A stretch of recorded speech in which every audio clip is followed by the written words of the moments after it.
c'est un concept qui est extrêmement décrié par la philosophie. Vous savez, Lalande, dans son fameux dictionnaire de la philosophie, dit que c'est une notion qu'il ne faut pas tellement utiliser parce que c'est flou et qu'au fond, on ne sait pas trop ce que c'est que la folie. Alors le sens commun nous donne ce que c'est que la folie. Le sens commun nous permet de distinguer ce que c'est qu'un fou de quelqu'un qui ne l'est pas, mais techniquement, c'est une notion qui a été reprise par la psychiatrie en parlant des aliénés, en parlant de la psychopathologie chez Freud. Et en effet, comme le faisait remarquer un de nos intervenants, il y a quand même Foucault qui a réutilisé ce terme de folie pour ses écrits.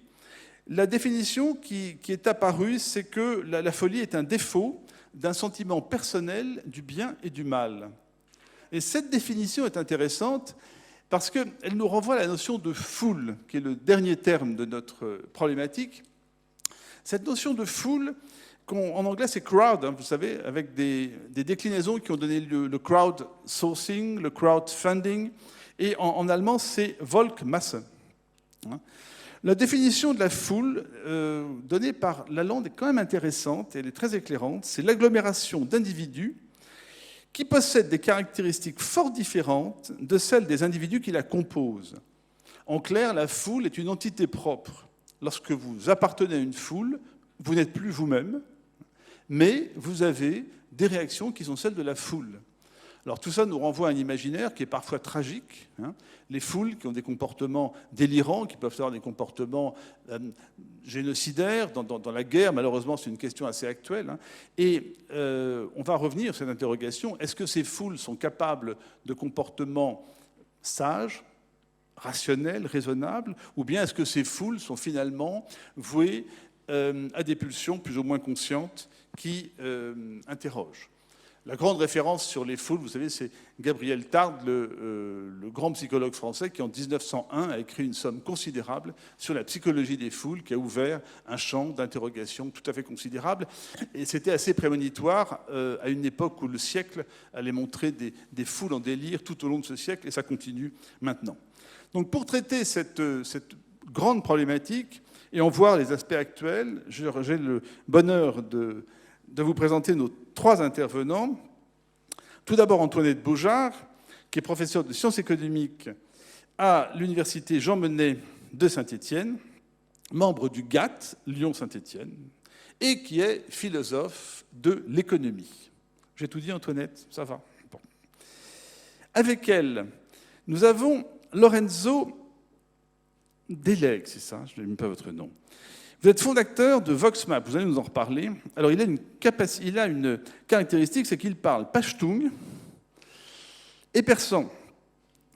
Et au départ, il s'est beaucoup occupé d'anticorruption. C'est notre monsieur anticorruption, il va vous en reparler. Et il a fondé Integrist Watch, qui concerne des affaires afghanes, qui portent sur l'Afghanistan. Je pense qu'il aura l'occasion de revenir sur cet aspect. Vous verrez que cette thématique est finalement très large et très intéressante. Et puis, Aurélien Baillon, qui est là, qui est le local de l'étape un peu, puisqu'il est professeur à l'EM Lyon, depuis pas très très longtemps, parce qu'Aurélien Baillon a enseigné pendant 15 ans, c'est ça, en Hollande, à Rotterdam, à l'université Erasmus, ce qui explique parfois cette trace d'accent délicieux qu'il peut avoir. Et il est spécialiste de l'économie de l'incertitude. Il a beaucoup à faire en ce moment. Voilà, donc pour traiter cette problématique, je vais lui laisser la parole tout de suite. Et il va vous proposer différentes choses passionnantes à faire. Bonjour à tous, merci Hervé pour cette introduction. Alors, ma présentation, je vous ai prévu quelque chose d'assez simple. Comme c'est la fin de journée, on va faire un petit jeu, une petite leçon. Un petit jeu, une petite leçon, ça va être ça, ce que l'on va faire aujourd'hui, ce que nous allons faire aujourd'hui. Voilà, donc le planning est assez simple. 4 jeux, 4 leçons. Alors, les petits jeux vont être à chaque fois des jeux très simplifiés pour comprendre des concepts, des propriétés clés de ce thème de sagesse des foules. Les règles importantes, je vous demanderai pendant les jeux de ne pas communiquer avec vos voisins. On va essayer de regarder, quand on va prendre chacun d'entre vous, ce que vous pensez, et on va essayer d'agréger tout cela. Donc pendant le jeu, ne communiquez pas, pendant les différents jeux, ne communiquez pas avec vos voisins. Et pendant les jeux, normalement, vous avez reçu une enveloppe en arrivant. Et donc, je vous demanderai à certains moments du jeu, pas tout de suite, attendez, de regarder ce qu'il y a dans l'enveloppe. Et bien sûr, il ne faudra pas montrer aux autres ce que vous avez dans votre enveloppe. Chacun a une enveloppe un peu différente. Alors, pour pouvoir voter pour le jeu, si vous pouvez, à partir de votre ordinateur ou de vos téléphones, donc il faut aller sur le site wooclap.com, ou alors vous avez un numéro de téléphone qui s'affiche. Donc pour aller sur le site wooclap.com, donc c'est wooclap.com, et vous tapez le code d'événement GECO. Vous pouvez utiliser le QR code si vous préférez. Et sinon, vous pouvez aussi envoyer @GECO au numéro 06 44 60 96 62. Donc 06 44 60 96 62. Vous envoyez @GECO, donc tout en majuscule à ce numéro-là, ou vous allez sur wooclap.com, donc wooclap.com, où vous pouvez utiliser le code QR. Alors je vois que j'ai déjà une vingtaine de personnes connectées, c'est déjà pas mal. Vous pourrez vous reconnecter un peu plus tard. De toute façon, à tout moment, vous pouvez aller sur wooclap.com. Alors pour le jeu numéro 1, on ne va pas encore utiliser ce qu'il y a dans l'enveloppe. Le jeu numéro 1, je vous ai ramené un petit quelque chose ici. Voici un sac de bouchons. Alors c'est pour fêter le fait qu'il y aura le Beaujolais nouveau dans 2 jours. J'espère que vous savez, Beaujolais nouveau dans 2 jours. Là, il y a des bouchons dans ce sac. Je voudrais que vous deviniez le nombre de bouchons qu'il y a dans le sac. Voilà. Alors, une petite aide, c'est ma consommation sur plusieurs années. Deuxième aide, je suis fils de viticulteur. Donc Allez, troisième aide, je fais aussi partie de la confrérie de l'Ordre du Vieux Pressoir qui défend les vins de la Côte Rouennaise. Donc, ça vous donne peut-être quelques idées. Donc, ma question pour vous, ça va être de savoir combien y a-t-il de bouchons dans le sac ? Et donc, si vous pouvez, grâce au site sur lequel vous vous êtes connecté, rentrer le nombre de bouchons que vous pensez qu'il y a dans le sac.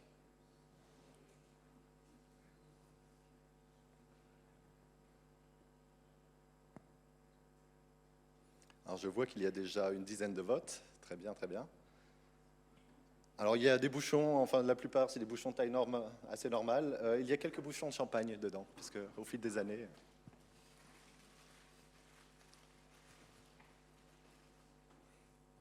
C'est bien, les votes progressent. On va bientôt pouvoir regarder les résultats. Allez, 75% de participation, on est déjà pas mal. Donc, Lucas, est-ce que tu peux afficher les résultats, s'il te plaît ? Voilà, est-ce qu'on va regarder les statistiques ? Donc, on voit ce que vous avez écrit, les statistiques, voilà. Et alors, les statistiques, la médiane, elle est de 99. Et c'est ce qui va nous intéresser beaucoup, cette médiane de 99. Ça veut dire qu'il y a la moitié d'entre vous qui a dit moins de 99, l'autre moitié qui a dit plus que 99. Eh bien, il faut savoir que la médiane, elle est vraiment pas mal, parce que le nombre de bouchons, c'était 109. Donc, c'est pas mal. Vous voyez, la médiane est assez proche, donc félicitations, merci d'avoir bien répondu. Donc, si on regarde la médiane, donc, le chiffre tel que la moitié avait dit moins et la moitié avait dit plus, est assez proche de la vérité. Par contre, si on regarde vos réponses individuelles, j'ai des chiffres de 1200, j'ai des chiffres, enfin voilà. Les réponses individuelles sont parfois complètement fausses, mais la médiane est vraiment pas mal. Eh bien, merci pour votre participation, parce que c'est notre première leçon, c'est ce qu'on appelle, dans la littérature économique et en théorie de la décision, on appelle ça la sagesse des foules. Quand on utilise le terme « foule », on parle d'un grand nombre de personnalités, d'un grand nombre de personnes, pardon, une multitude. Et le terme de sagesse, dans ce concept-là, de sagesse des foules, ça veut dire que la médiane, ou la moyenne, ça va dépendre de ce que l'on considère, est plus proche de la vraie valeur que ne le sont la plupart des individus. Donc, pour vous, les réponses que vous avez données, la plupart étaient très loin de la vérité, mais la médiane est quand même vraiment pas mal. Elle est très proche du chiffre réel. C'est ça que l'on explique, que l'on appelle sagesse des foules. Alors c'est une interprétation très spécifique de la foule comme juste une agrégation de personnes, mais on voit que la notion de sagesse, c'est en quoi une foule peut, si on prend un grand nombre de personnes, on peut obtenir un résultat très intéressant. La première la première illustration a été introduite par Francis Galton, Sir Francis Galton, en 1907. Il a écrit un article dans la revue Nature, où il avait raconté une histoire. Il était allé dans une foire au Royaume-Uni, et dans cette foire, il y avait un concours, il fallait trouver le poids de ce bœuf. Et donc, il avait regardé à la fin tous les tickets où les participants avaient écrit le poids qu'ils pensaient que ce bœuf avait. Et la médiane des réponses était de 1207 livres. Et le poids exact était de 1198. Donc, vous voyez encore une médiane très proche du poids actuel. Ou alors, les gens, beaucoup s'étaient complètement trompés. Certains étaient allés à 2000, d'autres ne donnaient que 600. Donc, il y avait vraiment des grosses erreurs.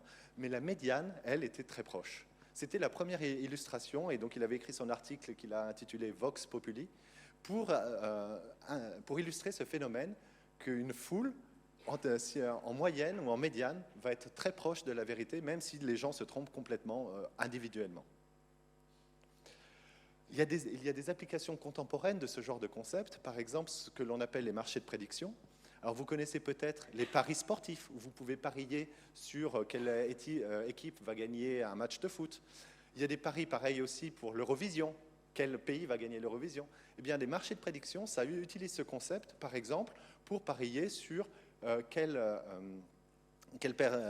être le prochain président des États-Unis, ou certains événements géopolitiques. Donc les marchés de prédiction, si vous regardez par exemple un pari où vous pouvez gagner 100 € si un événement se réalise, et 0 € sinon, si vous voyez que le prix sur le marché de prédiction est de 30 €, ça veut dire que la foule en moyenne pense que la probabilité que cet événement se réalise est de 30%. Et il y a beaucoup d'exemples qui ont montré que ces marchés de prédiction sont très forts à prédire ce qui va arriver, à trouver une probabilité intéressante et souvent précise de la réalisation des événements. Donc les marchés de prédiction, c'est une application de la sagesse des foules. Plus généralement, il y a le phénomène de crowdsourcing. Alors crowdsourcing, ça vient aussi de la notion de outsourcing. Alors ça, c'est des termes anglais qui veulent dire outsourcing, c'est quand j'externalise une activité. Donc au lieu de produire moi-même, je vais externaliser la production. Crowdsourcing, je vais externaliser la production à une foule. Au lieu de produire moi-même, je laisse une foule produire à ma place. Exemple, Wikipédia. Au lieu de produire moi-même une encyclopédie ou d'embaucher des gens pour le faire, je délègue à une grande foule la responsabilité d'écrire une encyclopédie. C'est ce qu'on appelle le crowdsourcing. Donc le crowdsourcing, ça fait partie, ça utilise le concept d'intelligence collective. Et l'intelligence collective, c'est cette idée que les individus pris un par un ne seraient pas capables de faire quelque chose, mais que dans leur ensemble, collectivement, ils en sont capables. On va passer au jeu suivant, au jeu numéro 2. Et pour cela, je vais vous demander de regarder dans votre enveloppe. Et dans votre enveloppe, vous avez chacun, l'un des deux tickets qui est écrit pile ou face, mais l'autre ticket a une petite boule dessus. Une petite boule rouge ou une petite boule noire. Alors, on ne montre pas le contenu de son enveloppe aux autres, on regarde juste si on a une petite boule rouge et une petite boule noire. Le jeu est le suivant. J'avais deux boîtes possibles. La boîte A, avec beaucoup de boules rouges, ou la boîte B, avec beaucoup de boules noires.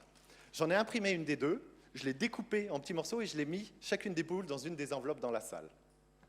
Et maintenant, je vais vous demander de voter, d'après vous, est-ce que j'ai découpé la boîte A ou la boîte B ? Donc, en regardant la couleur de la boule que vous avez dans votre enveloppe, est-ce que vous pensez que j'ai utilisé la boîte A, qui avait plutôt des boules rouges, ou que j'ai utilisé la boîte B, qui avait plutôt des boules noires ?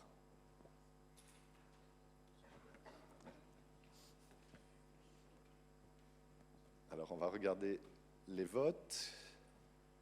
On a déjà une trentaine de votes. Très bien. Je crois qu'on va pouvoir afficher les résultats. Et on voit, c'est la boîte A. Et en effet, il y a 70% d'entre vous qui ont eu une boule rouge. Et donc, la majorité trouve que c'était bien, en effet, la boîte A qui a été utilisé. Donc la majorité est correcte. Pourquoi la majorité est correcte? Parce qu'il y avait une majorité de boules rouges, et donc vous avez trouvé la majorité a donc trouvé que c'était bien la boîte A. Ce que l'on vient de faire, c'est une démonstration en pratique de ce qui s'appelle le théorème du jury de Condorcet. Le théorème du jury de Condorcet, alors là, attention, un peu de théorie, ça a été écrit par Nicolas de Condorcet en 1784. Si la probabilité de la voix de chaque votant est plus grande qu'un demi, donc là, la probabilité de trouver la bonne boîte était de 70%, parce qu'il y avait 70% de boules rouges, donc c'était plus qu'un demi. Donc c'est-à-dire, s'il est plus probable qu'il jugera conformément à la vérité, donc c'est notre cas, donc plus le nombre de votants augmentera, donc si j'ai une foule très grande comme ici, alors la probabilité que la décision de la majorité soit la vraie est grande. Et donc la limite de cette probabilité sera la certitude. Ce qu'il veut dire par ici, c'est que le fait que dans l'urne, enfin dans la boîte, il y avait une majorité de boules rouges, ça veut dire qu'une majorité d'entre vous ayant une boule rouge va trouver que c'est la boîte A. Si j'interroge l'un d'entre vous, la probabilité que cette personne se trompe est de 30%, mais si je regarde la foule en entier, si je regarde le groupe et le vote de la majorité, alors la probabilité que cette foule se trompe va devenir toute petite. Et donc la limite, c'est même que la foule ne va pas se tromper. Ce qui va être important, et on va en discuter un petit peu plus tard, c'est qu'il est important que la probabilité de ne pas se tromper soit de 1,5, ou soit supérieure à 1,5. On verra que, bien sûr, ce théorème du jury de Condorcet, il y a le pendant inverse qui est qu'est-ce qui se passe si on a plus de chances de se tromper que d'avoir raison. Mais si la probabilité de ne pas se tromper est supérieure à 1,5, alors agréger ce que pense une foule est quelque chose de prometteur. Ça va nous permettre d'établir la vérité. Donc ça, c'était le jeu numéro 2 pour découvrir le théorème du jury de Condorcet, et ça va vraiment dans la même logique que l'on avait vu avec le travail de Galton. C'est que l'agrégation de plein d'opinions différentes nous permet d'établir quelque chose soit très proche de la vérité, soit la vérité. Ce sont des illustrations de la sagesse d'avoir un groupe qui donne son opinion. Alors maintenant, j'ai un autre petit jeu. On va utiliser l'autre ticket que vous avez. Alors, pardon, si j'arrive à aller sur la diapositive suivante. Ah, voilà. Donc ça, c'est le jeu numéro 3. J'avais une pièce, alors c'est une pièce virtuelle. Je n'ai pas tiré à pile ou face plein de fois, j'avais une pièce virtuelle. Et j'ai commencé de tirer plusieurs fois et j'ai obtenu pile, face, face, pile, face. Et ensuite, j'ai continué de tirer une centaine de fois et j'ai mis le contenu, le résultat pour chacun dans une enveloppe différente. Donc, vous avez chacun d'entre vous un tirage différent de cette pièce à pile ou face. Et je vais vous demander, est-ce que vous pensez que la pièce est biaisée ou pas? Je vous demanderai si la pièce, vous pensez, en regardant ces tirages-là et le tirage que vous avez dans votre enveloppe, je vais vous demander si vous pensez que la pièce, elle est plutôt biaisée pour pile, si elle est plutôt biaisée pour face, ou si vous pensez qu'elle n'est pas biaisée. Donc ça, c'est les tirages que nous voyons tous. Et ensuite, vous avez chacun un tirage privé. Donc c'est pour ça qu'il ne faut pas le montrer aux autres, dans votre enveloppe. Et je voudrais savoir, à partir de votre tirage privé, si vous trouvez que la pièce est biaisée ou non. Donc on va faire encore un petit vote.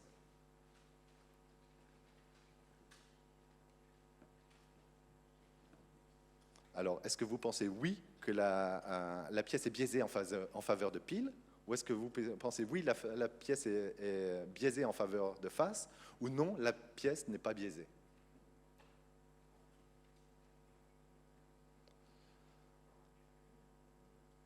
Alors, on va pouvoir regarder les résultats. Non, la pièce n'est pas biaisée. Très bien. Alors, j'ai une autre question pour vous. Donc là, on voit la majorité, très clairement, pense que la pièce n'est pas biaisée. Plus que la majorité, c'est 78%. Est-ce on va passer à la question suivante. Au fait, je voudrais savoir, qu'est-ce que vous aviez dans votre enveloppe? Est-ce que vous aviez pile ou face? Alors là, vous pouvez commencer de me voir venir avec mes gros sabots. Il va y avoir une petite surprise.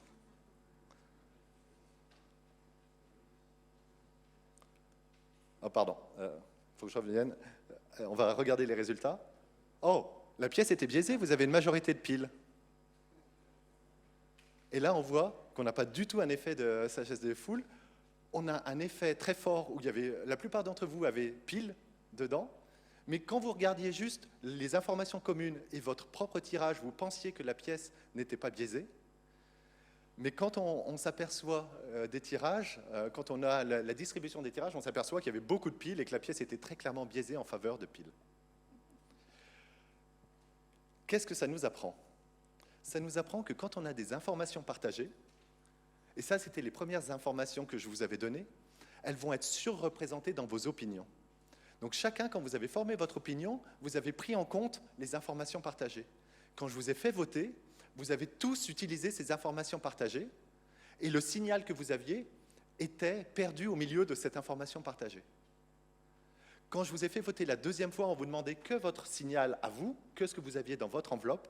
Là, on a vu que l'information partagée avait été biaisée et qu'il fallait mieux s'intéresser à ces signaux. Ça veut dire que quand on s'intéresse à ces phénomènes de sagesse des foules, comment agréger les croyances ou les opinions permet d'obtenir la vérité, il va être important de ne pas chercher à agréger les opinions, mais essayer d'agréger les informations. Vous voyez, quand dans la première expérience, je vous ai fait agréger votre opinion, est-ce que vous pensez qu'elle est biaisée ou pas? J'obtenais quelque chose de complètement faux. Mais par contre, quand je vous ai demandé de me dire quelle information vous avez eue, là, j'ai pu directement établir que la pièce était biaisée en faveur de pile. Donc, c'est une illustration. Alors, je vous ai fait voilà, ces petits jeux avec des piles ou faces, des choses comme ça. Mais c'est pour illustrer des propriétés qui sont importantes. Les informations que l'on partage vont être surreprésentées dans les opinions communes. Donc, c'est pour ça qu'il est important plutôt de demander aux gens les informations qu'ils ont reçues plutôt que leur opinion. Donc quand on veut chercher la sagesse des foules, on s'intéresse plus aux informations que les gens ont reçues plutôt que leur opinion. Et j'ai un dernier petit jeu, et après je vais laisser la parole à mes collègues. J'ai 6 propositions. Je voudrais savoir, sur ces 6 propositions, combien vous pensez sont vraies. Alors les propositions, c'est Jules César était empereur de Rome, chaque verre d'alcool tue les cellules du cerveau, rien à voir avec le sac de bouchon. Les chewing-gums avalés mettent 7 ans à être digérés. Les gens n'utilisent que 10% de leur cerveau. La foudre ne frappe jamais 2 fois au même endroit. Et il ne faut jamais réveiller les somnambules. Combien de ces propositions sont vraies, d'après vous?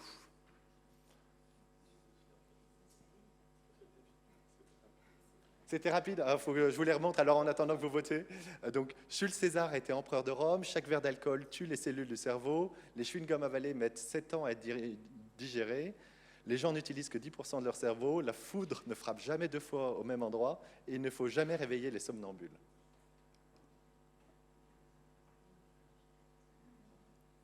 On va commencer de regarder les résultats.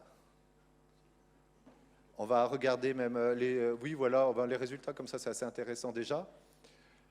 Quelques-uns d'entre vous disent 0, et bravo, c'est 0, c'est que des idées reçues. C'était faux. Beaucoup d'entre vous pensent que certaines de ces idées sont vraies. Tout était fausse. Je les ai cherchées, j'ai vérifié, toutes ces propositions sont complètement fausses. Donc vous voyez, il n'y a que 5 personnes d'entre vous qui vous êtes rendu compte que tout était faux. Jules César n'a jamais été empereur. Il a fait un défilé en tant qu'impérator, mais ce n'est pas du tout être empereur, c'était autre chose. Toutes ces propositions étaient fausses. Qu'est-ce qui se passe ici? C'était pour vous montrer un exemple où nous avons souvent des idées reçues qui sont complètement fausses. Parfois, on va avoir des superstitions. On va aussi parfois avoir des opinions qui vont dans notre intérêt, c'est-à-dire que des choses que l'on croit parce que ça nous fait du bien de les croire. Vous voyez même des gens, et dans certains partis politiques, on a vu des exemples à l'étranger, qui vont chercher des vérités alternatives, qui vont aller dans le sens de la folie, au sens où ils vont nier la réalité et créer des faits qui soutiennent leurs opinions.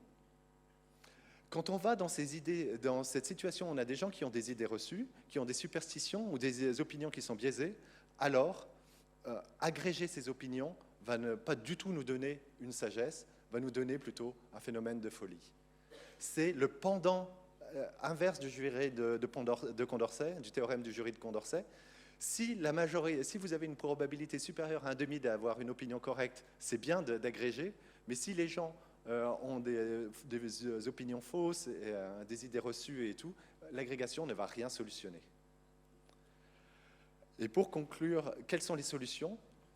Dans ces cas-là, il va être toujours très important, plutôt que de demander aux gens de partager leur opinion, on va leur demander de partager leurs informations. Pourquoi vous pensez ça? Quelles sont les informations que vous avez? Quelles sont les preuves, les signaux que vous avez reçus? Et la deuxième solution, ça va être aussi, par exemple, de s'appuyer sur des experts. S'appuyer sur des experts. Alors, experts, ça peut être en fonction du diplôme que vous avez, ou en fonction de votre rôle, parce qu'on vous a donné le rôle d'expert dans un domaine. Mais plus intéressant, ça va être, vous allez être expert d'un domaine si vous avez une expérience vécue dans ce domaine-là, ou alors parce que vous avez été très fort à prédire par le passé, donc une performance très forte à prédire ce qui allait se passer, ça fait de vous un expert. Ces choses-là, faire appel à un grand nombre, à une foule d'experts, c'est une manière d'éviter de s'appuyer, de tomber dans ces phénomènes de folie. Et c'est utilisé, par exemple, quand on va chercher un consensus scientifique, on a une grande, comme le GIEC, ou alors il y a des sondages d'économistes, c'est avoir une foule d'experts. Ou il y a un autre projet qui s'appelle le Good Judgment Project. Si vous êtes intéressé par ce genre de thème, je pourrais vous en dire plus après. Mais c'est un exemple où on a recruté des personnes, c'est un groupe géré par Philip Tetlock et Barbara Mellers aux États-Unis. Ils ont recruté des personnes pour prédire des événements géopolitiques et comment ils ont trouvé des personnes qui étaient très très bonnes à prédire, même s'ils n'avaient pas les diplômes en géopolitique. 4 petits jeux, 4 petites leçons. C'est tout pour moi. Ne jetez pas les enveloppes parce que j'aime pas le gaspillage, donc je les récupère et je les réutiliserai dans ma prochaine expérience. Merci.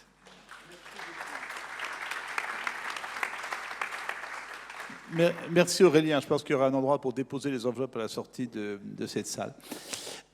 Sans transition, je pense qu'il y aura beaucoup de questions par rapport à votre intervention qu'on pourra poser à la fin des interventions des 3 intervenants. Je vais laisser la parole à Antoinette pour sa présentation. Il y a un PowerPoint aussi, Antoinette? Oui. Alors, est-ce qu'on peut croire en notre sagesse des foules? Est-ce qu'on peut compter dessus? Est-ce que les conditions présentées par Aurélien, qui sont de compter sur les experts, suffira? Est-ce qu'on a des procédures pour y arriver? C'est les questions que je vais poser ici. Donc, pour remercier Aurélien de m'avoir invité dans cette table ronde, je vais donc contester ses conclusions. Alors, je ne conteste pas du tout ce qu'il dit. Effectivement, je suis convaincue par le théorème du jury Condorcet, par certains de ses résultats théoriques. La question est de savoir si et comment est-ce qu'on peut l'appliquer lorsqu'on est dans une situation concrète, sans faire confiance à une intendance qui pourrait suivre ou sans croire finalement qu'on pourrait avoir des solutions formidables qui seraient des techniques qui nous apportent des solutions, et je ne voudrais pas vendre du rêve lorsque parfois il y a des difficultés. Et donc il y a 2 types de difficultés sur lesquelles je voudrais insister et qui me conduira plutôt à établir des distinctions, ne pas conclure trop vite, ne pas déduire de cette première présentation des choses qu'on ne peut pas. La première difficulté, c'est de parler des méthodes d'agrégation d'informations, et la deuxième, c'est d'être bien sûr de quoi nous parlons. Ce dont nous parlons aujourd'hui, c'est d'agréger des informations, de parler de vérité, et nous ne parlons pas de procédure de décision collective ou de démocratie. Donc le premier point, les difficultés de l'agrégation de l'information. Alors attendez, je vais y arriver. Voilà. Donc le théorème du jury de Condorcet, pas de problème, si on est plus nombreux et qu'on se trompe pas trop souvent, nous permet de prendre une meilleure décision, et de découvrir plus facilement la vérité. Ça marche quand on est un groupe et quand on est tous à participer. Sauf que pour cela, ce groupe doit être entièrement présent pour donner son avis. Moi, je voudrais mettre une petite question là-dessus, c'est que bien souvent, en fait, la perception que nous avons de la majorité est parfois très différente de la majorité elle-même. Et donc pour ça, je vais utiliser ici des travaux qui ont été réalisés par nos collègues d'Amsterdam et de Groningen, donc qui viennent aussi des Pays-Bas, qui sont philosophes et informaticiens. Donc Maike, une étudiante avec ses directeurs de thèse, Zoé Christophe et David Egrossi. Alors c'est un article qui n'est pas encore publié, mais qui est disponible sur Internet et qui utilise la théorie des graphes. Nous, on aime bien ça aussi à Saint-Étienne, d'utiliser la théorie des graphes pour raisonner. Donc je vous présente ici différents réseaux de personnes. Donc là, il y a 8 personnes qui sont représentées par les petits points. Et les petits points, donc, ce sont des nœuds et ils représentent chaque individu qui ont des points de vue qui peuvent être soit rouges, soit bleus. Alors, ce que vous pouvez voir dans les situations A, B et C, il y a 8 personnes et en fait, on n'a ni une majorité pour le rouge ni pour le bleu, on est ex aequo. Par contre, dans le tout premier cas, si vous regardez, même si on a une égalité de proportion pour le rouge et pour le bleu, la perception que vont avoir les individus de cette majorité peut être différente. Alors pourquoi est-ce que je parle de perception ? Eh bien parce que, à titre individuel, la perception que nous pouvons avoir de la majorité dépend des connexions que nous avons avec nos voisins, avec notre réseau social, qu'ils soient, parce que ce sont les personnes qu'on voit, notre famille, nos amis, nos collègues, ceux avec qui nous interagissons ou ceux avec qui on est en lien sur les réseaux sociaux. Et si on regarde avec certaines personnes avec qui on est en relation et d'autres avec qui nous ne le sommes pas. Donc dans ces connexions, elles sont représentées ici par les lignes qui lient les différents nœuds. Ces lignes, elles me montrent que, par exemple, la première personne en haut, en rouge, elle a 5 connexions, 2 bleus et 3 rouges. Elle a donc une perception d'une majorité de rouge par rapport au bleu, quand bien même il y a une égalité rouge et bleu. Si vous regardez sur chacun de ces points, en fait, tout le monde, à l'unanimité, a une impression, une perception d'une majorité majoritairement rouge et non bleue, contrairement à ce qui est. Dans le deuxième cas, on a juste changé 2 liens. Dans cette deuxième situation, avec 2 liens différents, eh bien, tout à coup, on va changer l'impression et tout le monde va avoir l'impression qu'on a une égalité rouge et bleu. Je passe à la situation C, je rechange à nouveau seulement 2 liens, et tout le monde a l'impression, cette fois-ci, d'avoir une majorité de bleu et non de rouge. Le dernier cas qui est présenté à droite, le cas D, on est dans un réseau dans lequel, alors là, cette fois-ci, il y a une majorité de rouge et une minorité de bleu. Et si vous regardez, donc chacun est en relation avec 3 à 6 personnes. Les 3 bleus ont une perception d'une majorité de rouge. Les 5 rouges ont une perception de majorité de bleu. Ce qui veut dire qu'ici, on a une majorité de personnes qui ont la perception que la majorité est bleue alors qu'elle est rouge, c'est-à-dire qu'ils ont une illusion majoritaire. C'est ce qu'on appelle une majorité d'illusion majoritaire. Pas de chance. Eux, ils appellent ça une majority illusion. Alors ça, pourquoi c'est embêtant ? Alors c'est embêtant d'abord parce qu'on a une mauvaise perception de ce qu'est la majorité globale dans une population. Ça, c'est déjà la première chose qu'on peut dire. La deuxième chose, c'est que c'est embêtant parce que la perception de la majorité, elle est très influençante. C'est parfois assez difficile d'avoir raison contre tout le monde. Il y a des résultats en sciences cognitives qui le montrent. Quand tout le monde nous dit quelque chose, on finit par se ranger. En tout cas, il faut avoir une très très grande force de conviction pour continuer à penser de façon inverse à ce qui est pressant. Et donc, troisièmement, en quoi est-ce que c'est un problème ? C'est qu'il y a des gens qui sont tout à fait conscients de ça, que, 1, les réseaux, ça compte, et que 2, la perception de la majorité, quand bien même la majorité n'est pas là, ça compte aussi, et donc ça veut dire qu'on peut manipuler les réseaux. Alors je vous donne un exemple de ça, qui a été développé par l'équipe de David Chavalarias et ses collègues à l'Institut du CNRS Sciences informatiques, ça vient de changer de nom. Et par exemple, il a écrit ce livre-là en 2023 chez Flammarion, Toxic Data, où il a développé la climatoscope. Je vous conseille d'y aller regarder, c'est très joli. Il y a même de la musique ou d'aller voir la conférence à la Cité de l'Industrie.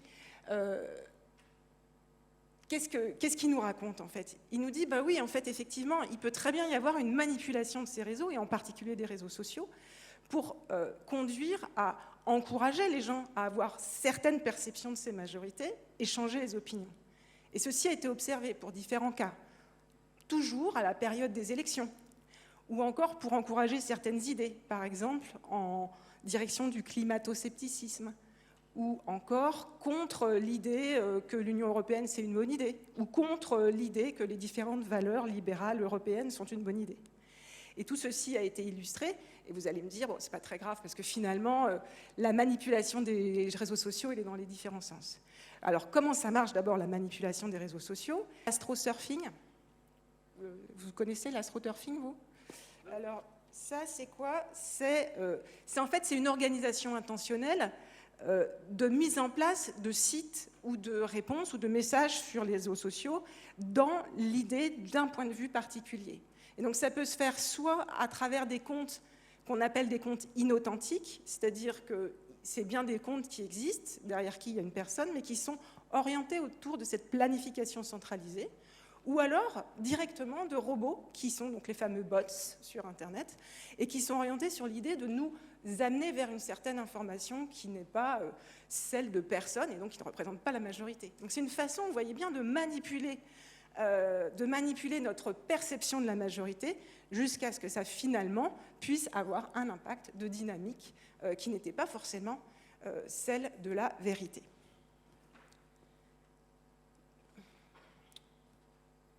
Alors, est-ce que c'est... donc ça veut dire qu'il faut quand même faire un petit peu attention à la façon dont sont parvenues ces informations. Alors, vous allez me dire, voilà, est-ce que c'est grave ou pas grave? On va essayer de trouver d'autres sources qui vont être, par exemple, des méthodes d'agrégation des différentes informations, peut-être en prenant directement les informations là où elles sont chez chacun et sans passer par les opinions, les réseaux sociaux. Alors, pour découvrir ce qu'est la représentation totale de tout le monde, il y a une solution pour ça, on vote. On vote, et donc ce qu'il y a de confortable dans le vote, c'est qu'on respecte la procédure et à la fin, on a un résultat, et ce résultat, eh bien, on s'accorde à ne pas le contester. Et donc ça, c'est assez apaisant, je trouve, parce qu'on nous apprend qui est le vainqueur, et puis le résultat est issu des urnes, et puis on se dit, tiens, les urnes ont parlé, on dit les votes exprimés, ils représentent les électeurs. Est-ce que c'est vrai? Oui. D'ailleurs, en 2000, Al Gore avait obtenu 48 et quelques % des voix, George Bush 47% des voix américaines, et pourtant, c'est Al Gore qui a gagné. Alors oui, évidemment, ça, c'est normal, c'est l'effet du collège électoral. Et le collège électoral, d'ailleurs, c'est très important aux États-Unis, parce que finalement, il a bien obtenu, George Bush, qui a gagné une majorité dans la majorité des circonscriptions. Et ça représente une valeur extrêmement importante et prioritaire aux États-Unis, qui est la priorité donnée aux États par rapport au pouvoir fédéral. Et ça, c'est une valeur collective qui est centrale et qui est beaucoup plus importante encore que la représentation individuelle. C'est une valeur qui est importante, et tellement importante que Al Gore n'a pas contesté le résultat. Donc, ce qui veut dire qu'on a besoin de valeurs communes pour décider des procédures par lesquelles nous allons représenter ces informations individuelles.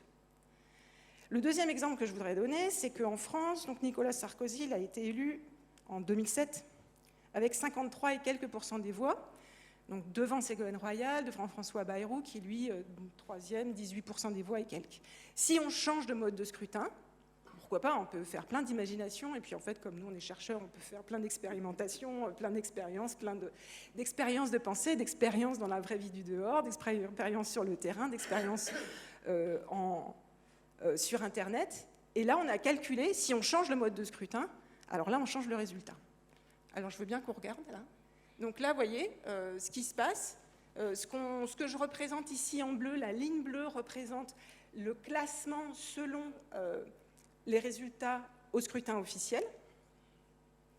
Et puis, avec les autres, donc dans l'ordre du scrutin officiel. Et si vous changez le mode de scrutin, donc on a essayé plein d'autres modes de scrutin, là, c'est sur le site Un seul vote mis en place par Sylvain Bouvray. Et ben en fait, on a d'autres classements. D'ailleurs, regardez, si cette fois-ci je prends un autre mode de scrutin, le vote par approbation comme référence, j'ai totalement une autre impression de la façon dont sont distordues les voix lorsque je change de mode de scrutin. Donc en fait, le regard que j'ai du monde et ma perception des votes individuels, elle change à travers la procédure par laquelle la procédure par laquelle je la regarde. Donc, ce qui veut dire que la façon dont on vote, elle participe à la détermination du résultat. Donc évidemment, la façon dont je vote, c'est-à-dire ce que je vais mettre dans l'urne, ça compte, hein, ce que pensent les individus compte, mais il y a une partie de ce qui détermine le résultat qui est le choix de notre procédure. Et le choix de cette procédure, en fait, il faut s'accorder sur les valeurs qu'elle porte, et ça, ce n'est pas sans valeur. En tout cas, il n'y a pas une méthode unique, incontestable, qui nous permettra de décider de ça. Alors, ce qui veut dire que, en tout cas, pour agréger des informations, il faudra se poser un certain nombre de questions. Alors ça, c'était la première série de remarques que je voulais faire. Et puis la deuxième, c'est qu'une décision collective, on l'a finalement présentée comme une question de vérité. En tout cas, c'est de ça qu'on a parlé. Et je crois qu'en fait, ce dont on a parlé, identifier si oui ou non on peut mesurer le poids de ce bœuf, ça c'est une question qu'on peut interroger de la manière de Sir Galton. Mais peut-être que toutes les questions ne sont pas bonnes à prendre avec ces méthodes. La première conclusion, enfin pas la première, une des conclusions auxquelles est arrivé Aurélien, c'est que finalement on ferait bien de faire confiance en ceux qui savent. Donc ma question c'est, peut-on faire confiance en ceux qui savent ? Alors, moi, j'aimerais bien, en fait, faire confiance en ceux qui savent, parce qu'il se trouve qu'aujourd'hui, beaucoup de décisions dépendent de choses extrêmement complexes, et que parfois, je préfère aller voir ceux qui savent pour prendre des décisions, plutôt que ceux qui pensent qu'ils savent ou autre chose, et pour toutes les raisons de fake news ou de mauvaise perception qui s'est dit. Mais en même temps, si moi, est-ce que j'ai tendance à avoir confiance dans ceux qui savent, je vais les appeler les experts si vous voulez bien pour nous faciliter la vie, eh bien en fait ça se fait qu'à certaines conditions. Donc traditionnellement en philosophie des sciences, on a l'habitude de dire que cette confiance dans les experts, elle ne se fait pas toute seule, elle suppose deux conditions. La première est la suivante, il faut que ces experts soient indépendants. Hein, vous voyez bien, si les experts sont indépendants, ce qu'ils vont nous dire, je vais avoir confiance. Si par exemple, un expert a besoin des résultats, des décisions qui seront prises en fonction des informations qu'il m'aura données, alors probablement, je me dis que s'il en a besoin pour survivre, pour vivre, ou pour bien vivre, ou pour s'en mettre plein les poches, enfin en gros s'il y a un conflit d'intérêts, moi je ne vais pas avoir confiance. Et en fait je crois que la crise de défiance, elle peut venir de là, et qu'on a donc besoin, au-delà de faire confiance en ceux qui savent, de garantir l'indépendance des experts. Alors j'ai choisi pour illustrer un cas qui est maintenant très standard parce que très étudié, qui est représenté par les efforts très coûteux de l'industrie du tabac pour manipuler l'information scientifique et la diffusion de cette information sur la corrélation entre le tabac et le cancer du poumon.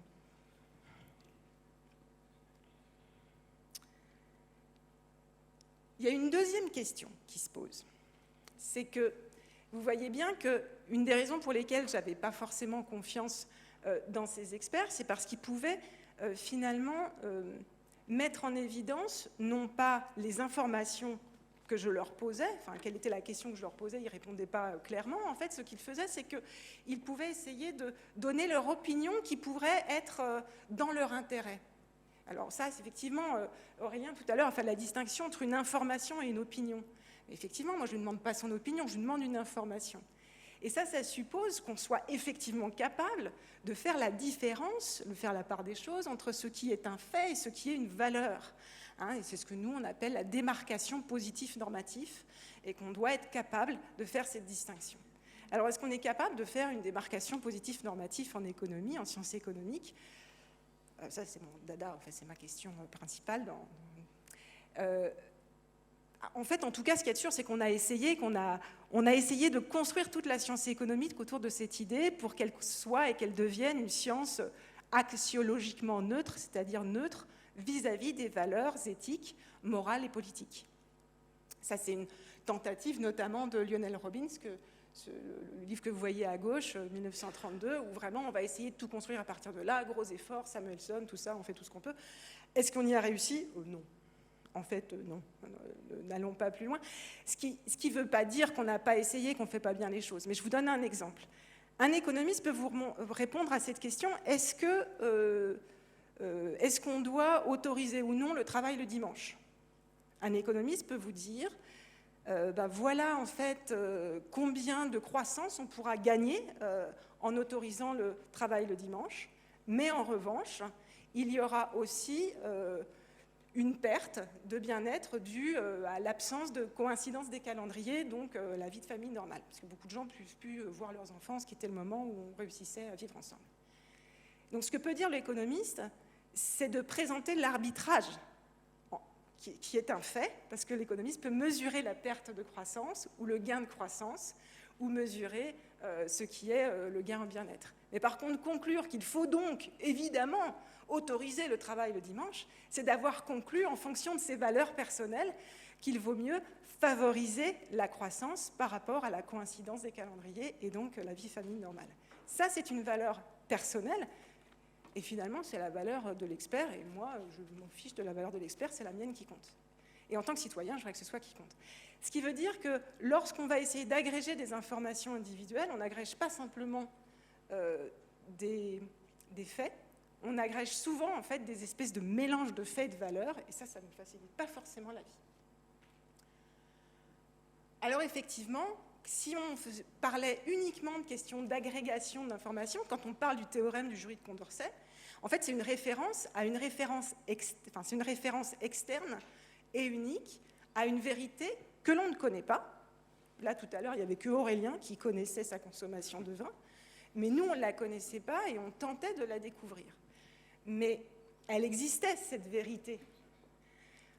Dans une bonne décision publique ou collective, ça n'arrive jamais, en fait, qu'il existe une vérité externe, ou en tout cas, quelle serait la référence à une vérité? La référence à une vérité, ce serait que je ferais confiance à un expert qui saurait mieux ce qu'est cette référence. Mais en fait, les experts pertinents pour bien contrôler une décision, ils viennent souvent de différentes disciplines, et parce qu'ils sont de différentes disciplines, font attention à des dimensions différentes de la réalité sociale, ce qui veut dire que les conclusions seront naturellement différentes, et qu'entre ces différentes dimensions, il peut y avoir des arbitrages différents, lesquels ne sont pas scientifiquement prouvables. En fait, souvent, ils révèlent des décisions individuelles, des jugements de valeur, des objectifs sociaux spécifiques, et donc finalement encore des valeurs éthiques, politiques, morales, etc. Donc ce qui veut dire que, ok, il y a le jury de Condorcet, le théorème du jury de Condorcet à ma gauche, ça c'est très bien si j'ai envie de parler d'agrégation de questions de connaissances, dès lors que j'ai une référence à une vérité commune qui existe par ailleurs et qu'on va pouvoir découvrir, ça pas de problème. Il y en a qui l'ont utilisé même pour l'idée de la volonté générale à la Rousseau, mais ça c'est plus compliqué. Et puis de l'autre côté, on a un autre monde dans lequel on a le monde de la bonne décision publique, celle qui vient faire référence non pas à une vérité à découvrir, c'est pas comme si ce qui était bon pour le monde, il y avait quelqu'un, Aurélien est au courant et on va essayer de le faire parler. Non, en fait, chacun d'entre vous a un peu de ces jugements de valeur, de ce qui compte, parce que vous savez ce qui compte. Et finalement, ce qui compte dans une démocratie libérale, c'est aussi que chacun puisse avoir son mot à dire sur la façon dont on va réaliser ces arbitrages et sur les dimensions qui comptent le plus. Ce qui veut dire que cette idée de la construction du bien commun, elle est basée sur certaines valeurs communes à partir de ce que sont et souhaitent les membres de la société. Donc en résumé, la seule chose à retenir de tout ce que je viens de raconter, on décide mieux quand on est nombreux que séparément, ça c'est pas faux. Pourquoi? Parce que les informations, elles sont plus valides, plus nombreuses dès lors qu'elles sont articulées les unes aux autres. Les solutions techniques, super, ça a du bon. Par contre, déléguer notre réflexion à une solution technique, ça peut être assez périlleux. Et parce que ça peut être manipulé. Et la participation de tous et tous, ça permet au moins de sortir de l'information normative pertinente pour savoir ce qui est valorisé par les personnes qui sont concernées. Donc en fait, notre problème, c'est bien de résoudre finalement une tension entre l'individuel et du collectif. Il y en a qui savent ce qui est bon et ce qui n'est pas bon, mais ce n'est pas la même chose de savoir ce qui est vrai et ce qui est bon. et le savoir et les jugements de valeur de l'autre côté. Et donc tout ça, ça va exiger de penser la raison publique et de trouver des techniques qui permettent de mélanger un peu tout ça, peut-être en allant chercher des informations de bottom-up pour pouvoir trouver des procédures, mais aussi d'écouter de la participation de chacun.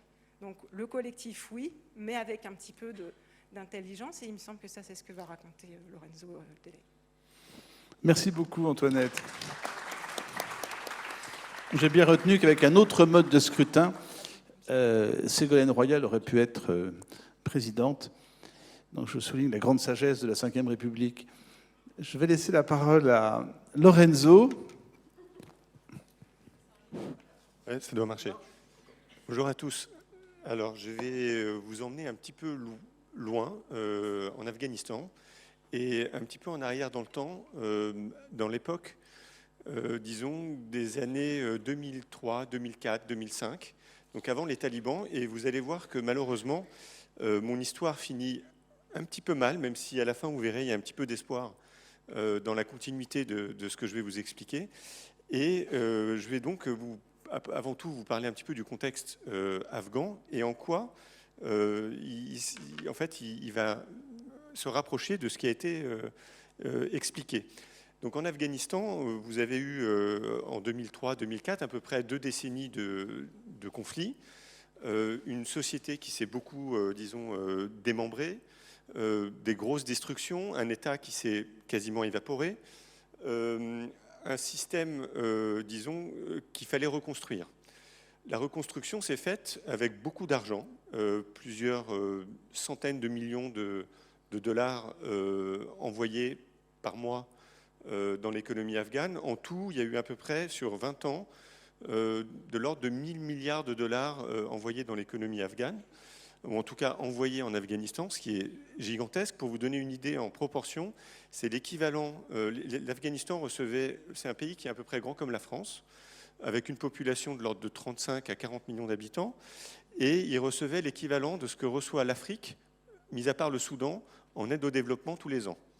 Donc vous imaginez la concentration, disons, d'argent qui arrivait sur le territoire afghan. Ça a eu une conséquence, je dirais, principale, c'est que tout cet argent n'a pas pu être absorbé par la reconstruction. C'est un peu comme quand vous allez, disons, dans une énorme fête, on pense toujours au somptueux dîner de Louis XIV, avec toutes les denrées qui étaient là. On se dit, est-ce qu'il mangeait tout? Alors on ne peut pas tout manger, on ne peut pas forcément tout utiliser. Donc il y avait des systèmes parallèles qui sont arrivés, et très vite, ça a été l'augmentation de la corruption. Et malheureusement, les gens n'ont pas du tout bénéficié de cette aide. Et cette aide a eu comme conséquence, plutôt que de créer du développement, mais de créer en fait de la frustration. Parce que les gens dans les campagnes voyaient qu'il y avait de l'argent envoyé, et il y avait une certaine frustration. Et cette frustration a nourri l'insurrection des talibans, qui a eu raison en fait de toute cette aide en reprenant le contrôle du pays. Donc c'est un petit peu la fin de mon exposé, mais je vous expliquais ce qui s'est passé entre les deux. Donc nous, on a mis en place avec un groupe d'amis un outil qui s'appelle le Community-Based Monitoring. Donc c'est du monitoring communautaire. Et l'idée, c'était de comprendre comment on pouvait redonner plus de place aux biens communs, aux biens publics, et de faire en sorte que les gens, à travers la foule, puissent être attentifs à ce bien public et à la reconstruction qui allait en être faite. Donc je vais vous montrer quelques photos juste pour illustrer. Donc là, on a rassemblé en fait des villageois dans un lieu public, donc c'était ouvert. Ces villageois étaient rassemblés et on leur a demandé quel est le projet de reconstruction, on va dire, le projet public qui est important pour eux. Donc il y avait des votes qui étaient faits. Donc là, je vais vous montrer des votes qui étaient à main levée sur l'importance de certains projets.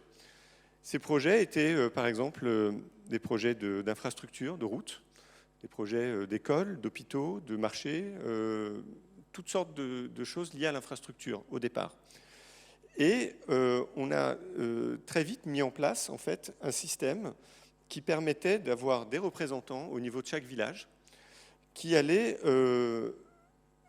vérifier que l'aide qui était apportée dans ces lieux allait être dépensée correctement. Ces personnes étaient des volontaires, bénévoles, et ils avaient besoin d'avoir un certain nombre disons, une certaine légitimité. Donc les votes étaient faits en public. Les résultats des contrôles étaient exposés en public et c'était fait de façon régulière et toujours au même endroit. Et donc dans ces villages-là, on avait donc un certain nombre de personnes, souvent au moins 50, 60, 100 personnes, qui se rassemblaient toutes les semaines et qui discutaient des problèmes qu'ils avaient rencontrés. Donc ça peut être très proche de ce qui peut exister en France dans une commune, mais avec une vraie une participation assez forte.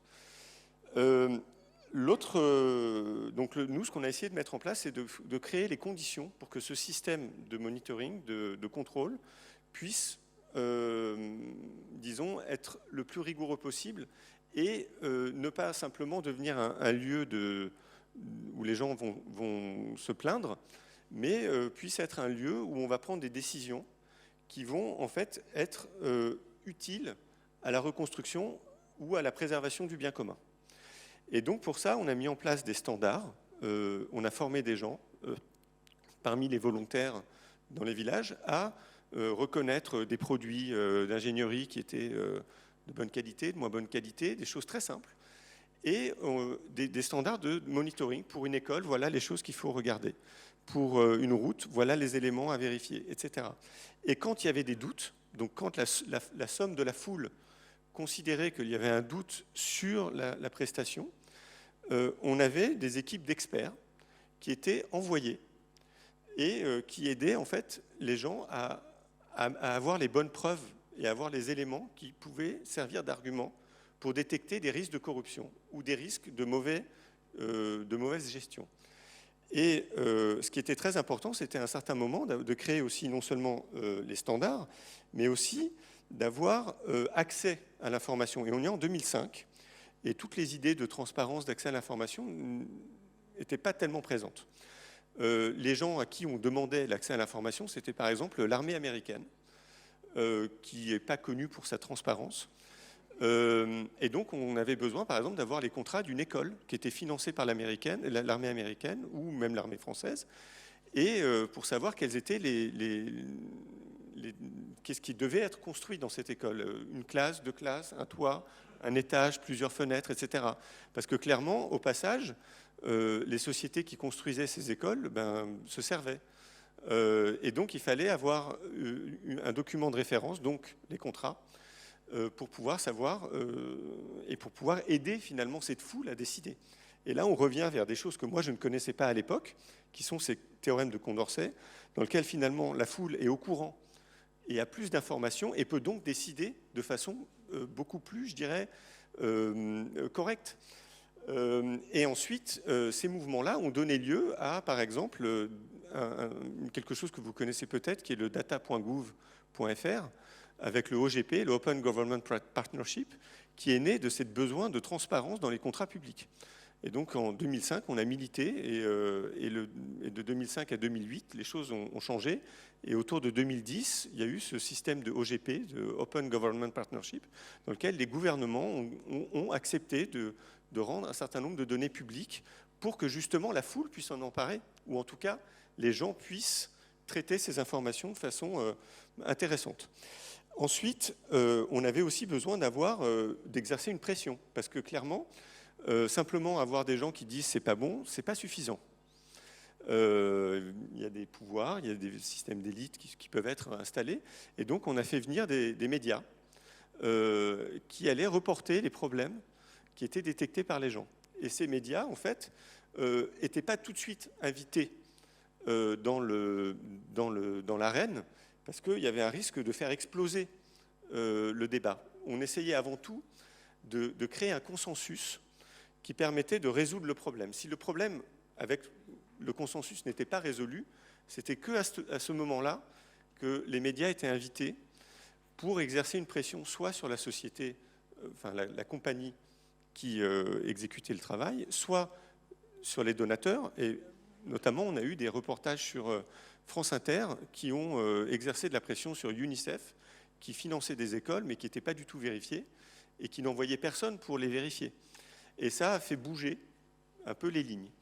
Et donc, ce système de monitoring, de contrôle, a besoin, en fait, non seulement d'avoir un consensus, avoir une légitimité, mais aussi a besoin de canaux qui permettent d'intégrer, en fait, les données qui sont générées par la foule. Et aujourd'hui, c'est souvent ça qui manque, même en France, dans les institutions. Par exemple, on voit avec la Convention sur le climat, c'est venu d'en haut, et ça a permis, disons, d'avoir une forme de participation dans une décision et la création de lois.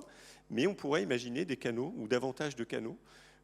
Mais encore une fois, il ne faut pas que ça devienne quelque chose de populiste, totalement ouvert. Il faut le structurer et permettre, en fait, à des voix d'arriver au niveau des institutions et que ces voix puissent être prises en compte. L'autre élément qui est nécessaire pour pouvoir continuer un tel mouvement, c'est que des changements doivent résulter de ces contrôles. Et nous, dans notre cas, en Afghanistan, on a commencé dans 10 villages. Ensuite, les villages voisins ont vu que ça créait des changements.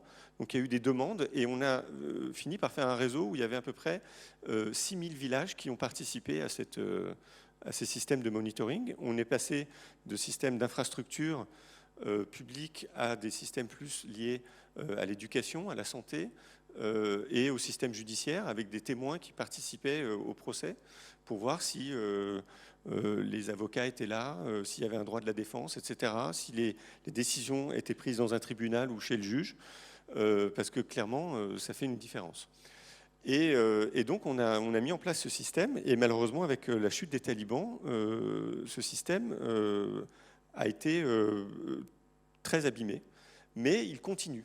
Et c'est ça la bonne nouvelle que je voulais vous donner, c'est qu'on continue à avoir des gens qui font ce système de contrôle avec la même logique, malgré les talibans. Et ça commence à renaître finalement. Et l'autre aspect qui est intéressant, c'est qu'on a essayé de le reproduire ailleurs, et notamment au Bangladesh, mais avec une option supplémentaire. Et donc, dans le cas bengali, je vais vous l'expliquer maintenant. Disons que là, en Afghanistan, on avait chaque village résolvait un problème. Donc, il y avait un problème identifié, une cause et une solution. Et disons, vous voyez, vous avez un problème, une cause, une solution et un certain nombre d'actions qui peuvent être faites. Dans le cas du Bangladesh, on a fait exactement la même logique, mais avec un outil, disons, de smartphone, qui permettait en fait d'agréger l'ensemble des problèmes de même nature ou l'ensemble des problèmes qui étaient rencontrés par les différents groupes. Ce qui fait que les villages afghans faisaient leur résolution de problèmes de façon indépendante et seule. Là, grâce à l'agrégation, ces problèmes ont pu être, disons, agrégés d'un village à l'autre et les résolutions étaient finalement simplifiées parce qu'il y avait des espèces de voies qui avaient déjà été empruntées par d'autres villages pour résoudre le même type de problème et qui facilitaient finalement la résolution, qui l'accéléraient. Et donc il y a une mise en commun des données qui permettent en fait de créer des algorithmes qui nous aident à comprendre si ces problèmes-là sont des problèmes simplement liés à ce village et à cette société-là, ou est-ce que c'est plutôt des problèmes en fonction des formes que l'on va détecter dans les comportements de ces résolutions de problèmes. Est-ce que c'est des problèmes qui sont liés à des problèmes budgétaires? Est-ce que c'est des problèmes qui sont liés à des problèmes temporels, saisonniers? Ou est-ce que c'est des problèmes liés à la corruption? Et tous ces éléments-là ont des formes différentes en termes de résolution et ont des blocages qui sont spécifiques.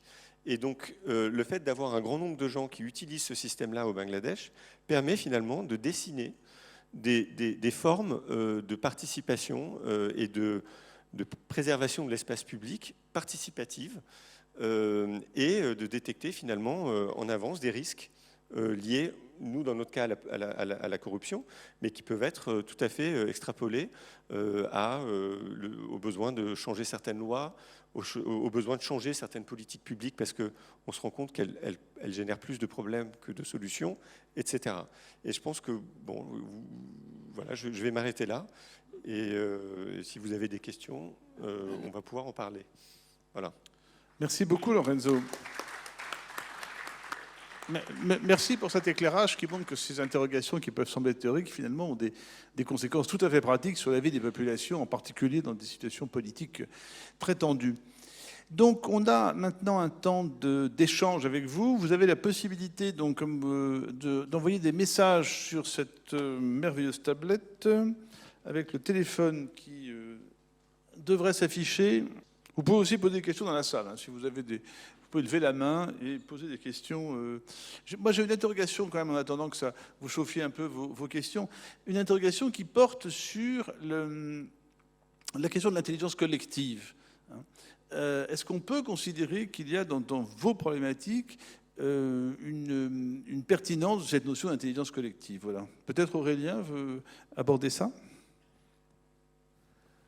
Alors déjà pour ça, le terme d'intelligence collective, il est utilisé dans plein de champs différents. Il est utilisé par exemple pour m'en souvenir, moi j'utilise toujours l'exemple des fourmis. C'est-à-dire, c'est comment on peut avoir plein de petites fourmis qui ne sont pas en elles-mêmes intelligentes, vont construire des fourmilières qui sont très belles en termes d'ingénierie. Donc, comment on peut avoir plein d'individus qui vont juste faire des petites tâches, peuvent nous amener à ensemble quelque chose d'assez impressionnant. Donc ça, vous verrez le terme d'intelligence collective utilisé quand on étudie des systèmes sociaux entre animaux. Et sinon, intelligence collective, c'est utilisé pour les êtres humains dans les exemples qui sont liés au crowdsourcing, où on aura comment des gens qui ne seraient pas capables de résoudre un problème par eux-mêmes, mais en étant dans un groupe, vont réussir. Alors ça peut soit se faire par juste l'agrégation, les petits exemples de vote que j'ai utilisés, ou vraiment par de la coordination, de l'échange et tout. Donc ça, c'est les notions. Donc pour moi, l'intelligence collective, c'est très lié à ces phénomènes de sagesse des foules, mais souvent, on va y ajouter de la coordination, des discussions. Merci. Bonjour, merci beaucoup pour ces échanges. Je voulais vous poser une question par rapport à votre entreprise VoxMath.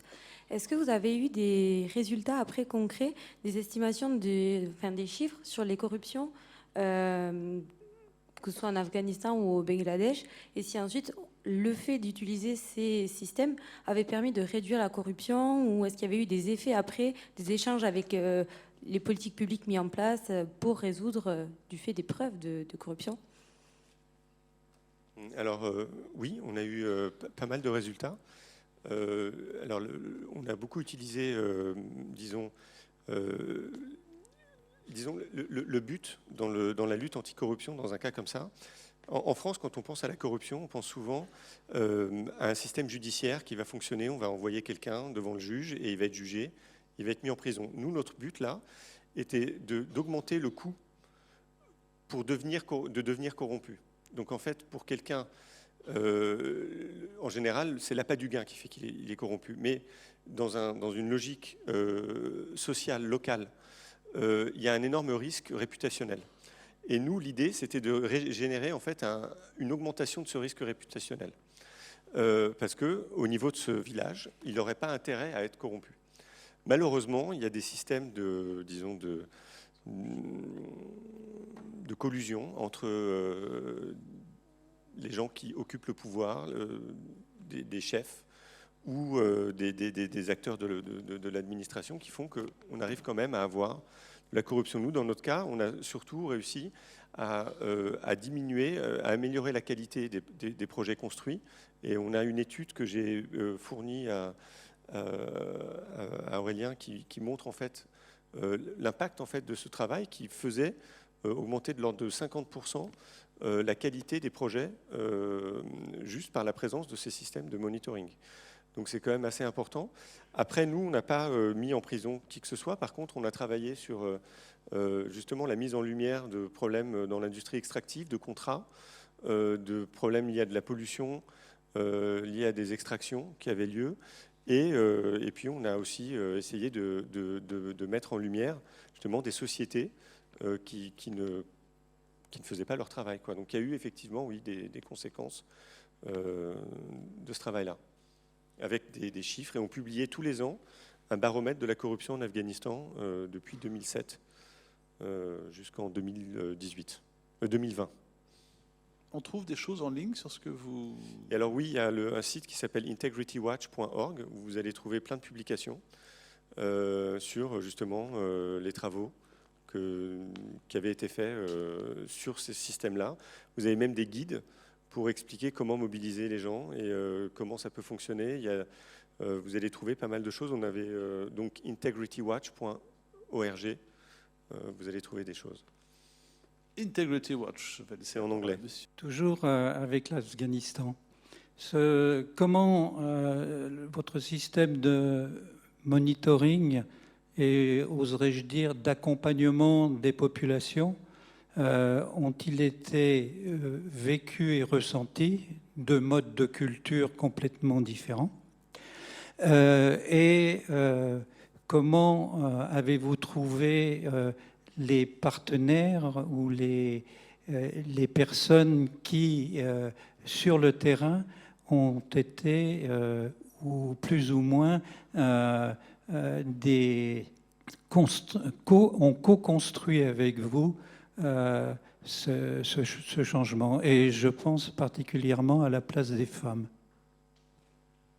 Alors oui, la place des femmes est très importante, je vais y revenir dans ma réponse. Donc on a en réalité commencé, l'organisation était une organisation afghane, j'étais le seul étranger, et on a essayé de construire un peu en tâtonnant au départ, avec une première expérience dans un village, enfin dans 5 villages, pour se donner un peu plus de chance. Et puis quand on a vu que sur les 5 villages, il y en avait 3 qui fonctionnaient, là, il y a eu des demandes qui ont commencé à venir de façon, je dirais, locale et par bouche à oreille. Ensuite, on a mis en place justement une procédure avec des standards. Donc la première année, c'était, je dirais, un petit peu approximatif, expérimental. La deuxième année, c'était un petit peu plus structuré. Et c'est devenu vraiment une procédure, je dirais, un peu plus solide en termes de participation, de façon d'interagir avec les autorités afghanes et la communauté internationale qui s'est vraiment mis en place à partir de la 3e année. Au départ, disons, l'État ne voulait pas entendre parler de nous, mais il s'est rendu compte qu'on lui apportait des informations qu'il n'avait pas et qui pouvaient en fait être intéressantes. Donc au niveau des pouvoirs locaux, il y avait un espèce de rejet au départ. Mais vu que la population soutenait ce processus, on a réussi finalement à amadouer les institutions, les ministères, et peu à peu, ils ont fait des demandes pour avoir de plus en plus d'espace là-dessus, et nous ont donné l'autorisation et la capacité d'étendre notre travail de contrôle à des sphères qui n'étaient pas simplement l'infrastructure. La participation des femmes était fondamentale. Dans les moniteurs, on voulait toujours qu'il y ait au moins une femme, et on a eu des femmes qui allaient sur les chantiers. Alors aujourd'hui, avec les talibans, c'est très différent malheureusement. La place des femmes n'est pas du tout celle qu'elle était, qui était déjà pas très grande dans les années 2000, 2010, 2020. Et donc là, c'est très très très difficile d'avoir des femmes qui participent même. Mais jusqu'en 2020, il y avait vraiment des femmes, il y avait des groupes de femmes qui étaient des moniteurs, qui allaient sur place, qui allaient dans les chantiers, qui visitaient et qui étaient tout à fait actives dans ce travail de contrôle. Et c'était important que ce soit un processus afghano-afghan, en fait. Moi, je me suis très vite retiré. Et c'est pour ça que j'ai créé VoxMap au bout de quelques années. Oui, bonjour. Moi, c'était une question plutôt pour Antoinette Beaujard. Et c'était pour revenir. Donc, vous avez fait des simulations sur les différents modes de scrutin et vous avez trouvé que ça aurait changé le résultat des élections. Et donc c'était pour revenir sur ces différents modes de scrutin. C'est quoi vos simulations en fait? Avoir des précisions par rapport à ça. Merci. Merci. On ne s'était pas mis d'accord. Je suis vraiment très contente de répondre à cette question. Et ce n'était pas prévu à l'avance. Donc nous avons fait des expérimentations dans différents contextes. Les modes de scrutin que nous avons testés sont caractérisés par le fait qu'ils sont tous à un tour. Juste une fois, on a fait quelque chose à 2 tours. Et qu'ils sont souvent plurinominaux, c'est-à-dire que plutôt que de ne voter que pour une seule personne, vous pouvez voter pour tous les candidats. Donc ça change énormément de choses puisque vous allez pouvoir rendre le vote moins silencieux. Ce type de mode de scrutin, il y en a en fait un très grand nombre. Donc on va pouvoir tester le vote par approbation. Vous allez pouvoir voter ou ne pas voter pour chaque candidat. Et le candidat qui est élu, c'est celui qui a le plus d'approbation. On va pouvoir voter par évaluation, où c'est la même chose, mais avec une échelle de notes, où on va pouvoir noter chaque candidat. Celui qui est élu, c'est celui qui a le plus grand score. On peut voter selon le jugement majoritaire, où là, c'est celui qui a la meilleure mention médiane. On peut voter encore sur d'autres modes de scrutin qui ont été testés cette fois-ci uniquement sur Internet et qui sont les modes de scrutin plutôt couramment utilisés, par exemple en Australie, ou d'autres méthodes qui sont des variations autour du principe de Condorcet. Donc, ce qui fait qu'on a pu tester un grand nombre de modes de scrutin alternatifs. Alors, je peux être très, très bavarde sur la question. Est-ce que vous travaillez actuellement sur l'intelligence artificielle, puisqu'elle regroupe en fait une somme de data que jamais personne n'a pu atteindre et qu'elle mélange opinion et information sans idéologie et sans... Qu'est-ce que vous pensez? Merci pour votre question. C'est en effet l'objet d'un débat. Alors c'est un important. sujet qui va être très important dans plein de dimensions différentes, puisque l'idée, enfin quand on parle d'intelligence artificielle, il y a plusieurs composants. L'un, ça va être par exemple l'accès à de grandes données. Donc voilà, donc ça c'est le big data. Donc ça c'est un des aspects qui va entraîner des intelligences artificielles. Si vous regardez comment elles fonctionnent, les mécanismes d'apprentissage et tout sont très liés au phénomène d'agrégation où on va avoir vous avez des systèmes où vous allez avoir plein de neurones qui vont être en compétition les uns avec les autres pour obtenir ensuite une formule d'agrégation. Donc votre question, elle est à la fois très pertinente parce que oui, c'est vraiment un des sujets qui est très important, mais elle est aussi à la fois très générale puisqu'il y a plein de manières dont on peut regarder le lien entre l'intelligence artificielle et les phénomènes, par exemple, de sagesse des foules.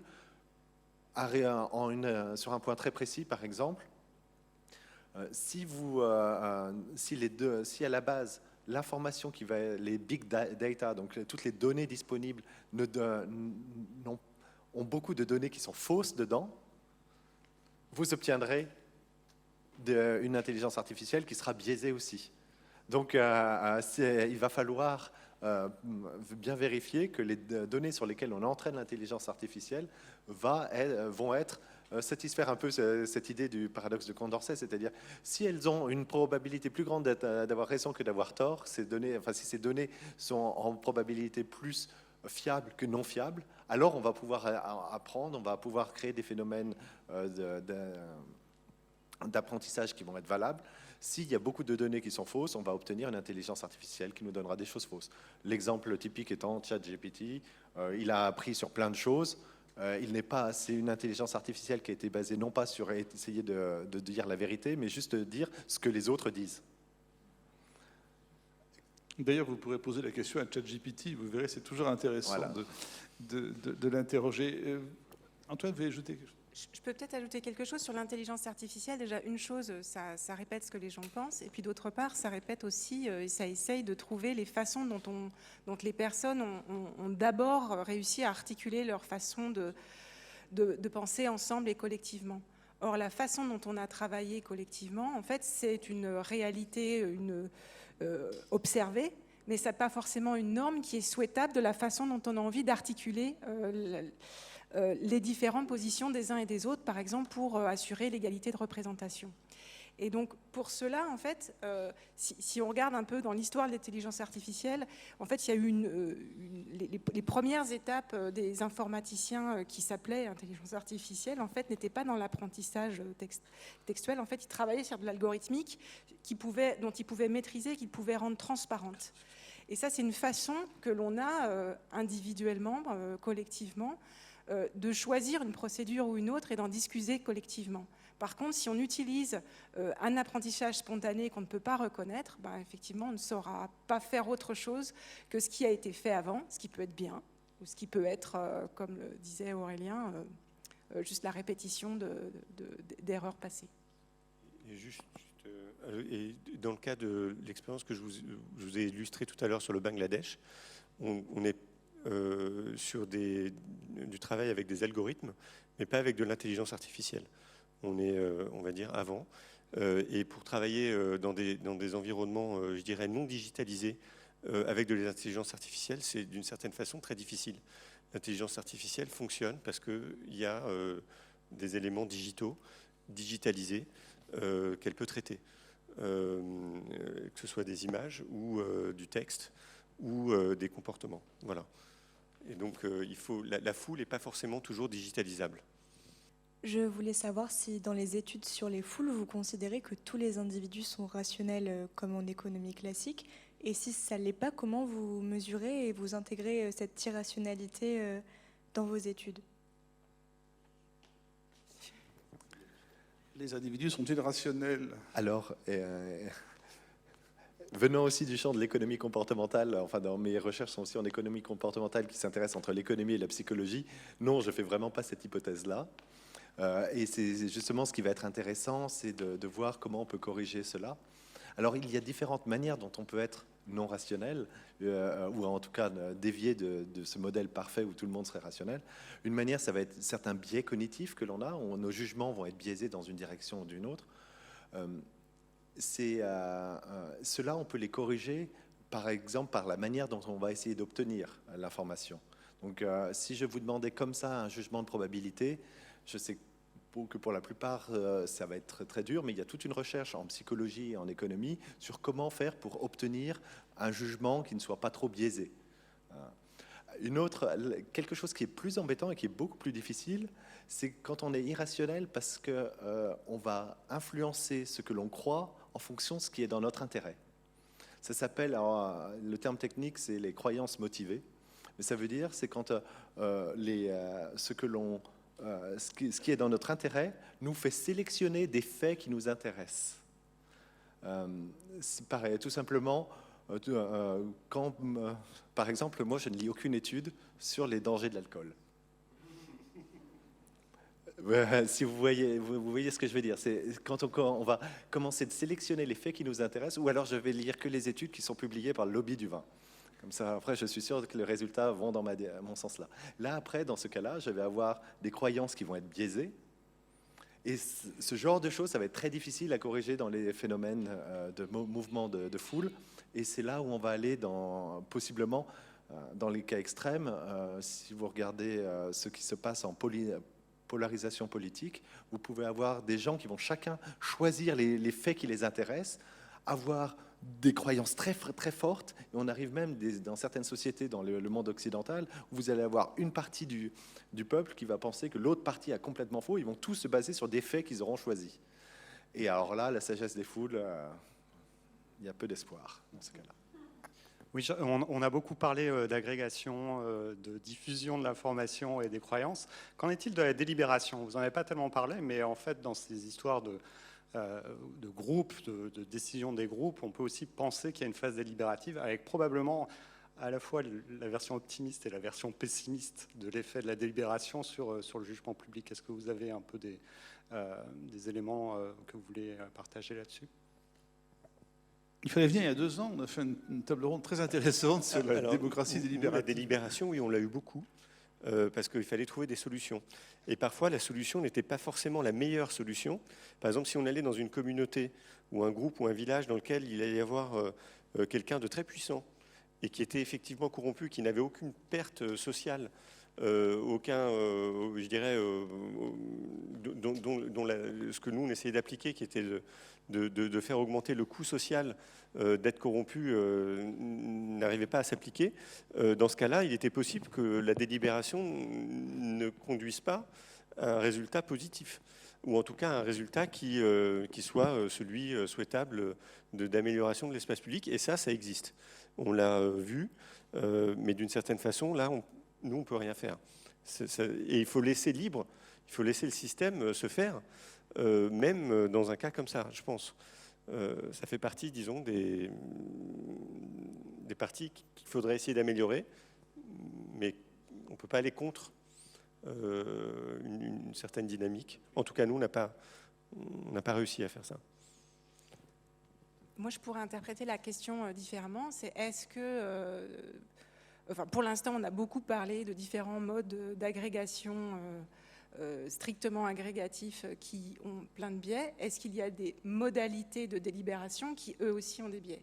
La réponse est, à mon avis, oui. Et donc, il y a des façons d'organiser des délibérations qui sont souhaitables et d'autres qui ne le sont pas, désirables ou non, selon différents types de propriétés, selon ce que nous valorisons. Est-ce que nous avons pour l'instant beaucoup d'études qui permettent de distinguer entre des modalités désirables et d'autres modalités non désirables? Alors en fait, ce qui existe beaucoup, c'est une littérature qui dit comment il faudrait faire.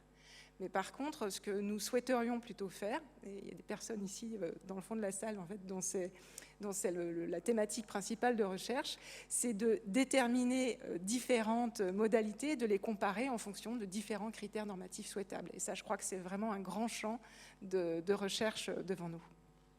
Eh bien, merci beaucoup, Antoinette Baujard. Je pense qu'il n'y a pas d'autres questions. Nous vous remercions pour votre participation, nous vous remercions pour vos questions et nous remercions nos intervenants.